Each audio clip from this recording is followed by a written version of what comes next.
Ever wished you could rewind time and fix a mistake? What if you could, but it meant creating another version of yourself? Imagine the possibilities, the moral dilemmas. That's the premise of The Second Divide, a story that'll make you question the very fabric of reality and the cost of playing God. Our protagonist is Dr. Eris Thorne, a brilliant but tormented physicist haunted by a past tragedy. Years ago, Eris lost his wife in a car accident, a pain that has fueled his obsession with bending the laws of nature. He throws himself into his work, driven by the desperate hope of undoing the irreversible. He theorizes a method.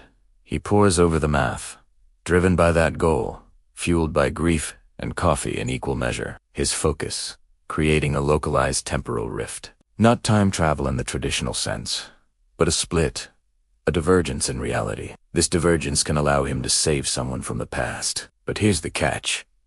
It births a second version of himself, living in the altered timeline. So it could be said, he's not really going back.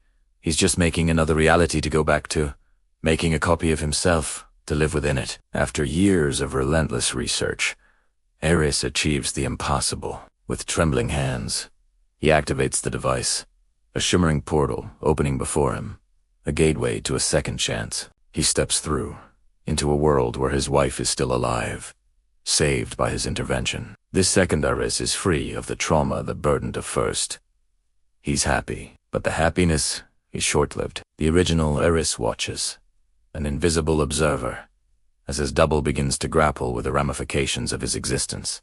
This new reality is unstable, teetering on the brink of collapse. Why? Because of the second Eris. The act of splitting reality has unforeseen consequences, a delicate balance disrupted by the creation of a duplicate self. The universe, it seems, resists being rewritten. The second Eris realizes he's living on borrowed time, that his very existence is jeopardizing everything around him. The guilt, the crushing weight of knowing that his happiness comes at the expense of an entire reality, begins to consume him. He's faced with an impossible choice. Sacrifice himself to stabilize the timeline, or allow his world, his wife, everything he's come to love, to vanish. Now, consider this.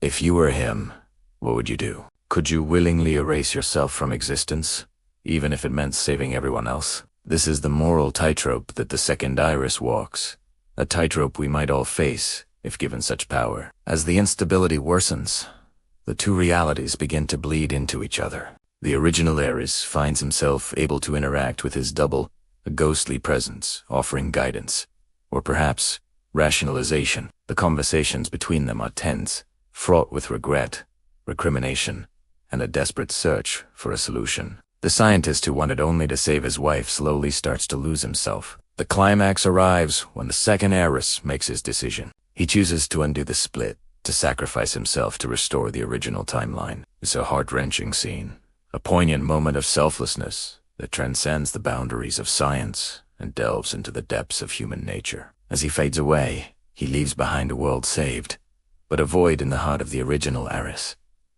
Was the price worth it? The Second Divide isn't just a story about science. It's a story about love, loss, and the ethical implications of tampering with forces beyond our comprehension. It's about confronting the uncomfortable truth that sometimes the greatest acts of love require the ultimate sacrifice. It leaves you pondering the question, if you could save someone you loved, even by creating a second version of yourself, would you?